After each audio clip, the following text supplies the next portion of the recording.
What sort of sound effect will there be at the beginning? I used to have a ba-ding from a Bluetooth speaker, then it died. Then I've been transitioning into other sounds. What sound have I transitioned into today? It's a mystery as I speak. Anyway, my kitty cat's on my lap. She has become very active of late, which I'm not going to complain about. She's very healthy. She has sleek and glossy fur, and she is active and happy, and that's a good thing. Howdy, howdy, howdy, dearly senior citizen here. Greetings, boys, girls, and all of our non-binary friends, and welcome to this, my kitty cat, insisting that I spend all of my time and effort with her. I don't have a lot written down on my topics list. In fact, I have nothing from what I've been doing. I've been thinking a lot about a lot of things. I can't remember them at the moment. I didn't write them down on the list. I've had creative thoughts, I've had other thoughts, but I've also had a lot of mental paralysis where I haven't been able to think of much. Plus, my sister's been stepping up and helping. Now, one thing, good and bad. I am going to go talk to a group of people who try to help, vets and such like that. It is a community official organization for helping people. And so I'm talking to them this morning. My sister has been thinking of ideas to ask them and all that because it's an intake to the tiny village thing. Tiny houses thing. And I've mentioned before, and I talked with my sister about this, how the focus of a place like this is after you've fallen and lost everything, you can get a foothold, build yourself back up, and then head back out into the world with a foundation underneath you. Whereas I've already done that like 20 years ago. I'm not falling because of alcohol or gambling or life decisions or anything like that. I'm falling down because I can't work, I'm disabled, and housing is getting super expensive. I don't need a foothold to build myself back up that way. I'm trying to just not lose everything I own and have a place to live. But it may turn out that that's the best thing I can do if I get accepted. Having a little more than a dorm room. Put my stuff in storage. There's semi-small storage areas that are only like $125 a month, which is money that I don't have right now, but in a place that only takes 30 to 50% of income for rent, as opposed to like the 95% I'm paying now, is good. It's just that I'll be in a very, very tiny place. So my videos are going to change pretty quick, and if my stuff's in storage, I'm not just going to be able to get there and get into it. The little tiny village places, I'm in southern Shelton right now. The tiny village places closer to Walmart is about Walmart distance away, 3 miles away up in northern Shelton. There aren't many trees as there are down here in southern Shelton. So I'm worried, I'm freaked out, I've got my whole brain I got mental paralysis because I've got social security paperwork that I filled out last night about my disability. And so that's going in the mail today. I've got this whole housing situation pounding on me.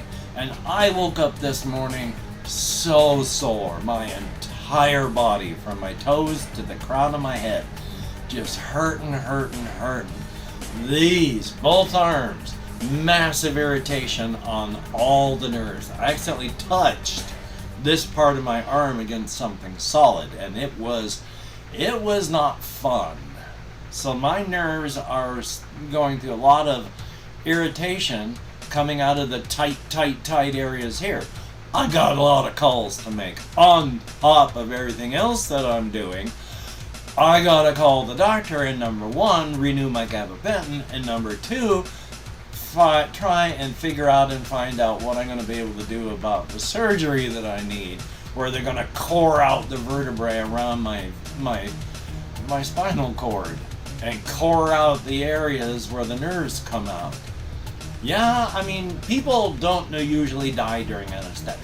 People usually don't die during the actual surgery itself. People usually don't die in recovery. People usually don't die as they're getting better. There can be complications. There are not always complications.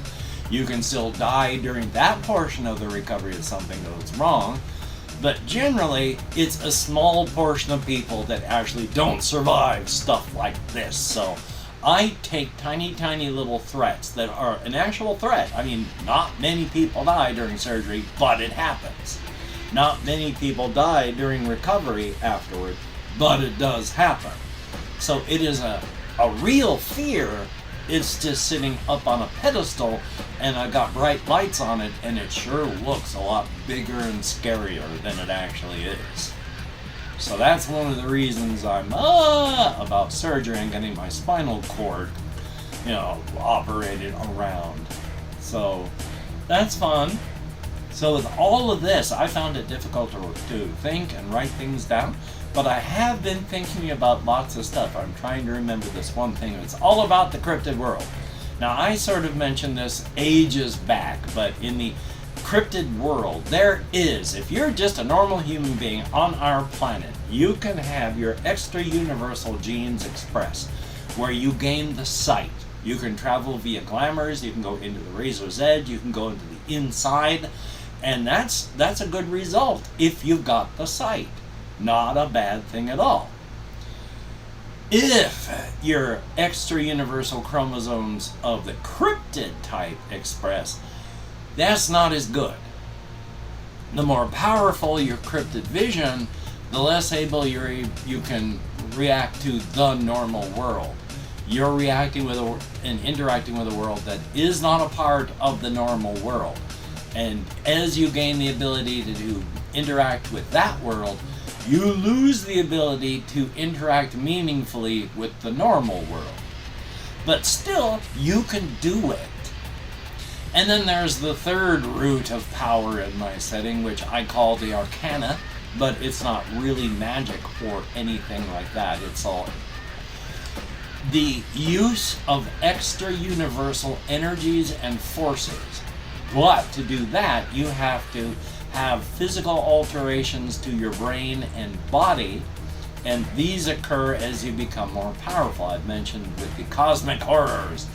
There's the cosmic horrors, and then they count downward for people. There's Amaterasu, the Gakira, her children, the 12 Angakira. They send an Ang down into a universe where it lays eggs, and the Ang Goka hatch, and then the Ang Goka, if they wish, they go and ally with alien races. They become the Goka, and the Goka, they roll over and just run roughshod over the Gokura, which is the rest of us. When you start gaining power, you start moving upward from Gokura to Gokire, small predator, to Gokiri, predator, to Gokiru, large predator. It used to be you could become part of the Gakira, just like the Gakiru. It used to be a category.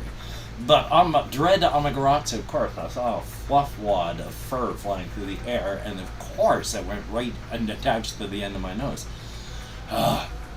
And it used to be a category, but Dread Amaterasu, a title and honorific, Dread Amaterasu, mother of all, she... I can't even remember what I was talking about now with my little kitty. She's a good kitty. But she has taken a category and wears it as a crown. And so you build up that way. With the arcana, your body and brain changes and you become Gakire. Now the thing about this is, it's like if you read Lovecraftian stuff, as you learn things like looking through artifacts like the Necronomicon, exposure to this material, it makes another type of genetic expression occur as your actual physical brain changes to accommodate what's going to happen. So as you learn, as you get the expression, as this happens, you really become less and less able to interact with people. Plus, if you gain the sight and you can travel into the razor's edge of the inside, your life is made better. You might and probably will, until you gain experience, if you survive that long, you may well get eaten by something on the razor's edge. You may well get eaten by something on the inside, but you're able to travel, do things, and your life is enriched. If your... There we go, Kitty. Thank you for being up here, though. If your cryptid genes express, your life not so enriched. Part of the cryptid world, you cannot interact meaningfully with a lot of the normal world, depending on how strong and, well, how wide your third eye opens. It's just expressions of genes. But the people that this affects don't understand all that. They just think of it as your third eye opening. On the inside, in the razor's edge, if you gain the ability to travel via glamours, that's just, you have the sight. And so you can see the glamours. Your life is not as good because you drop out of human society. Your life changes. It's not necessarily worse, but you no longer are with us, and you may well get eaten. If your third eye is open, though, your chances of being eaten by a cryptid are very, very low. They have a genetic and cultural imperative to not eat those who have their third eye open. Anybody who's third eye blind, normal human beings, we are on the menu, and cryptids are hungry. If you go the route of the arcana, and it's not a choice, it's just exposure to materials, persons, situations, and locations that are more oriented to demonstrate the cosmic horrors and those who worship them and the things that happen, then those changes will occur within you. 98% of those who travel this route die. Part of it is your brain is being overwritten with new instructions as you change. Unfortunately, part of that can overwrite important functions like making sure your heart's beating properly, or making sure you're breathing, or making sure your intestines digest food. If those things go wrong, you die. But even if it goes right, because your brain is changing, you are again losing your ability to interact with the normal world. But unlike the cryptid world, or if you go to the razor's edge with your sight open, there is no other world. You are in this world as things are happening. As you lose your ability to meaningfully interact with people, not because things are changing and you're physically unable to touch things, but because you are getting more crazy to the normal people around you. You are living on the street. You're dirty, you're starving, you're living in places people shouldn't live. You are learning and becoming more powerful, and if you survive, this is a stepping point into greatness. You don't know this. You're just on your path to greatness and power, while your friends and family are watching you descend into homelessness and what looks like uncontrolled schizophrenia and more. If you survive this, and most don't, if you survive this and your brain changes properly without becoming cancerous growths, if you don't starve, if you're not hit by a car, if you're not taken out by thieves, if something happens that you survive that, and as you gain power, you don't accidentally walk out into space or another universe and can't find your way back, you actually will find yourself healthier, happier, more powerful, and heading out into the multiverse. It's a terrible way to walk. Most people, and I don't mean, like I say, just a small handful of people that die. It's a good 90% plus. You die. So the Arcana route is not a very pleasant one, but if you happen to survive, like on the Razor's Edge and such, like there's the Kaiju. The Kaiju is stuck at a level of power. It's not going to get any stronger. It's not going to get any weaker. There it is.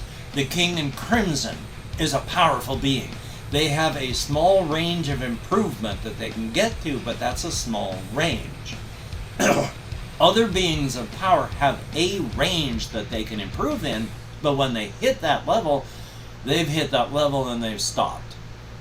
Those who are on the Arcana route, and again, they didn't choose it, but if they survive and they're walking it, they have no limits. They can keep going from Gakire to Gakiri to Gakiru. And even in the categories, you can be down here and have to move your way up here.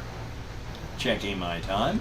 Also with the Cryptid world thing, there are 3 basic layers to the whole Cryptid world part. There's the lower level, where we are. Then there's the Cryptid world, where you can turn off your normal perceptions and only exist within the Cryptid perception. And it is a vast world. There are 1,000 square miles per every mile in the Cryptid world. It is big. And there are all sorts of just cryptid types. Vast tribes of nomadic, big feet, Sasquatch, Yeti, all of those. There are dinosaurs. There are flying cryptids like Mothman and running around. Chupacabra. All this in the cryptid world. And there's a 3rd layer. But our layer down here, where we are, and I say layer, but it's not really layer like the razor's edge, but we are in a low and material and stuck with things that you shouldn't be fixating on. Most cryptids try to travel up to here if they are able to. This zone is a section where you have to move through generations, but you move away from the thoughts and the feelings of the material world, and you're trying to increase the cryptid presence of you and yours so that you can enter the cryptid world. Human beings can irritate people that way because those who have a really strong sense of sight, whose 3rd eye has opened up wide enough, they can turn off their perceptions and enter this cryptid world. There is a 3rd part, way up above. This one is weird. No one knows what the ground looks like. If you were there, you would see that the ground is just covered in fog and clouds. You can't see the ground. How far down is it? Who knows? Traveling through this world are large beings that look like nothing more than large rocky chunks with a flat surface, and they are several, like tens of city blocks in size. And coming out of the bottom of these are large pole-like legs that travel hundreds of meters down to the fog, and then who knows how much further again to the ground. They move slowly. These legs just thump as they travel. These beings are ancient and powerful, though they look like they're doing nothing. As an allegory and metaphor, they are effectively having 500 opponents, and each opponent they are having 500 different games of 4-dimensional chess. And they are doing all this simultaneously. Now, this is not just minor stuff, because these beings, billions of lives hang in the balance. When one of them loses in another layer, somewhere on the inside, in another universe within the multiverse, because someone lost that game, it could be that a galactic civilization with 100 planets, billions of people on each, suddenly finds themselves in terror and more as all of their worlds are crushed, burned, shaken, destroyed, and anything left effectively salted so hard nothing will ever grow there again. Trillions of people dead because, well, one of these beings lost a chess match. And of course, out here, when our world hits the end of a cycle, a 15 billion year cycle, the sun, boosh, and rejuvenates, the burst of power destroys whatever's left, the new accretion disk forms planets. On this planet, there will be in the Goldilocks zone, and there will evolve a race of beings that's us. Every 15 billion years it starts over and it's a new planet. But in this cryptid world, these beings are able to absorb this energy into their land and themselves. And when this stops, when the energy flows, they go into hibernation. Effectively, they drop into a hole and they pull the opening in after them, so there's nothing there. And they go into hibernation. Everything else is gone. They are still there. There's not even a world for them to be attached to. But when, around this new world, the door opens and cryptid energy begins to flow, they feel it, open up their hole, come out of hibernation, and continue to walk. They are almost as old as the kaiju in the Razor's Edge. They are almost each individually as powerful as the kaiju. They are ancient, they are unknowable. What are they doing and why? Who knows? But they've been around as long as the cryptid power has been there. And the very first time that this multiverse came out with this universe, the very first iteration of our world and our star system, they began. And they are still here 1 trillion years later. And I'm going to shut off my spotlight because I'm going to go through and thank however many people have left me comments in the past 24 hours. And if I mispronounce the username, no disrespect is intended. And even though I'm going to count American Sign Language, it's for stemming purposes. And of course, even though I'm interrupting myself, I would like to thank each and every one of my Patreon patrons. Without your help, I and my aging pet would be literally hosed like a Christmas monkey. And trust me, I don't want to get hosed. I don't want to get hosed like a monkey. And a Christmas monkey gets it the very worst. So thank you so much for your help. And for everyone who's donated to my PayPal or my GoFundMe, thank you so very much. I have enough money to pay for next month's Comcast. And I should be able to pay for, if it's not too expensive, I don't know how much they are, a new U-Haul to move my stuff, possibly movers to move my heavy stuff that I simply can't, and storage, plus possible, I don't have enough for deposit, but hopefully first rent. So, thumbs up. Thank you all. Now, to the comments. No, there are still people that leave comments. Very few people that leave comments, but anything more than 0 is awesome. I mean, like yesterday with my 2 videos, I got like almost 200 views and 8 comments. But thank you, each and every person that has left me comments. Appreciate it. Because we have Jesse Koskinen, who's having a storm over in Finland, who it's I would like to visit, but I'm never going to be able to. I don't have the money or the ability to travel. I'd love to see many parts of the world again. Thank goodness I traveled when I was young. We have BOVEDI, thumbs up, thank you. It was a reaction to a very, I'm not going to say the name of the song or I'm going to be instantly demonetized. JAYY, who told me about a Netflix animated film, Nimona, which I had never heard of, but like Centaur World, which I need to see and I want to own on DVD, I need to watch Nimona now. I also need to get Adventure Time on DVD. But thank you, good to see you. We have Larry from Space. Even though you don't leave many, or you don't leave big or in-depth comments, you leave comments, and it's nice to see you in there. Thank you. We have Wubfrub. Thumbs up, thank you, greatly appreciate. I'm glad you enjoyed the game. And Nexor EH, it is always good to see you in the comments. I have had so much happening. I mean, I am freaked out about having to go and talk to these people this morning. Badly freaked out. I am amazed I'm able to do what I'm doing right now. But thumbs up, thank you, and good to see you. We have Joker. I can't remember what I'm doing. Joker, thumbs up, thank you much. Big Chris, who says he's not going to be changing his name, but keeps doing so. Good to see you in the comments. Rock, R-O-C-K, K-I-A-L-L, thumbs up, thank you much. And that is it. That is it. So, greatly appreciated, each and every one of you. Let me turn off all of my spotlights there. So, yay.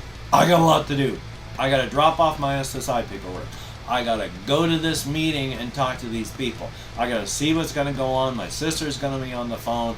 I'm freaked out. My routine is broken up, and I need habit and routine with my mental conditions. So, yay. I got to get more stuff packed up, because look at all of this stuff. Because if this tiny thing does work and I do go there, I mean, it could be mid-September I have to be out of here. Which I don't have to be out of here. I got till the end of September, but it could be, it's open. I need to get there. So, yay. So I'm freaked out and I'm going to do what I'm going to do. This all hurts. I got to walk and it's going to suck because I hurt. Oh my gosh, I still hurt today.